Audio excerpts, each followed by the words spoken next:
ভারতে অবস্থানরত আওয়ামী লীগের সাধারণ সম্পাদক ওবায়দুল কাদেরের এবারের ঈদ উদযাপন ঘিরে ব্যক্তিগত এক আবদার রাজনৈতিক অঙ্গনে নতুন করে আলোচনার জন্ম দিয়েছে।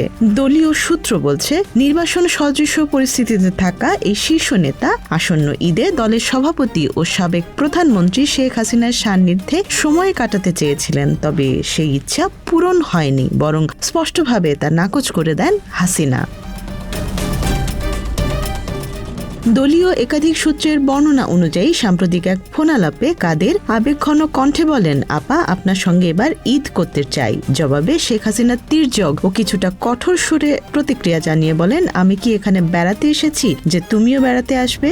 এই সংলাপই এখন দলীয় অভ্যন্তরে আলোচনার কেন্দ্রবিন্দু হয়ে উঠেছে। শুধু ব্যক্তিগত আবদার প্রত্যাখ্যানেই থেমে থাকেননি শেখ হাসিনা। তিনি কাদেরকে সরাসরি দলীয় সাংগঠনিক কর্মকাণ্ডের খোঁজখবর নেয়ার নির্দেশ দেন, বিশেষ করে দেশে থাকা নেতাকর্মীদের সঙ্গে নিয়মিত যোগাযোগ রাখা হচ্ছে কিনা সে বিষয়ে জানতে চান। জবাবে কাদের দাবি করেন, তিনি প্রতিদিনই বিভিন্ন পর্যায়ে নেতাকর্মীদের সঙ্গে যোগাযোগ রাখছেন এবং পরিস্থিতি অনুকূলে এলে বড় ধরনের রাজনৈতিক কর্মসূচির দিকেও যেতে চান। তবে কাদেরের এই পরিকল্পনার মাঝপথেই হস্তক্ষেপ করেন শেখ হাসিনা। তিনি বড় আন্দোলনের চিন্তা আপাতত স্থগিত রাখতে বলেন এবং সীমিত পরিসরে সাংগঠনিক কার্যক্রম চালিয়ে যাওয়ার কৌশল অবলম্বনের পরামর্শ দেন। তার মতে বর্তমান পরিস্থিতিতে বড় ধরনের কর্মসূচি দলকে আরো ঝুঁকির মধ্যে ফেলতে পারে। কথোপকথনের এক পর্যায়ে ঈদ নিয়ে কাদেরের আগ্রহ নিয়েও প্রশ্ন তোলেন শেখ হাসিনা। তিনি বলেন, ঈদ নিয়ে তুমি এত উচ্ছ্বসিত কেন? তোমার এত ঈদের খুশি কিভাবে আসে? যা থেকে বোঝা যায় রাজনৈতিক বাস্তবতার মধ্যে ব্যক্তিগত আবেগের জায়গাটিকে তিনি গুরুত্ব দিতে চাইছেন না।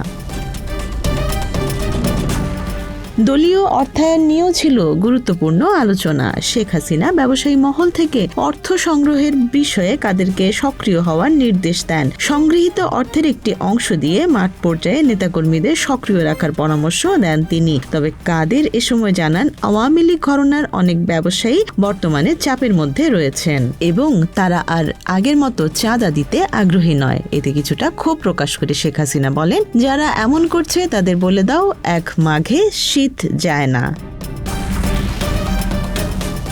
এদিকে ব্যক্তিগতভাবে স্বাস্থ্যগত সমস্যার মধ্যেও সময় পার করছেন ওবায়দুল কাদের। দলীয় সূত্র জানায়, সম্প্রতি ঠান্ডাজনিত জটিলতায় তিনি গলার ব্যথা ও শ্বাসকষ্টে ভুগছিলেন। পাশাপাশি দাঁতের সমস্যাও ছিল। এ কারণে তিনি ভারতের কলকাতা শহরের নিউ টাউনের একটি বেসরকারি হাসপাতালে 2 দিন চিকিৎসা নেন। বর্তমানে তিনি চিকিৎসা শেষে বাসায় ফিরেছেন বলে জানা গেছে। রাজনৈতিক প্রেক্ষাপটও কাদেরের জন্য সহজ নয়। গণ অভ্যুত্থানের পর দেশ ছেড়ে ভারতে অবস্থান নেয়া এই নেতা এখনো দেশে ফিরতে পারেননি। আইন শৃঙ্খলা বাহিনীর দৃষ্টিতে তিনি পলাতক হিসেবেই বিবেচিত হচ্ছেন বলে বিভিন্ন সূত্রে জানা গেছে। ফলে তার রাজনৈতিক ভবিষ্যৎ, নিরাপত্তা ও দলীয় অবস্থান সবকিছু নিয়েই অনিশ্চয়তা তৈরি হয়েছে। দলীয় নেতাকর্মীদের ভাষ্য অনুযায়ী শারীরিকভাবে কিছুটা সুস্থ হয়ে উঠলেও মানসিক ও রাজনৈতিক চাপ এখনো কাটিয়ে উঠতে পারেননি ওবায়দুল কাদের। ঈদকে ঘিরে তার ব্যক্তিগত আবেগ, নেত্রীর সঙ্গে সময় কাটানোর ইচ্ছা এবং বাস্তব রাজনৈতিক পরিস্থিতির কঠিন সীমাবদ্ধতার মধ্যে যে দ্বন্দ্ব তৈরি হয়েছে, সেটিই এখন আওয়ামী লীগের অভ্যন্তরীণ আলোচনার একটি গুরুত্বপূর্ণ বিষয় হয়ে উঠেছে। Desk report, Dhaka express.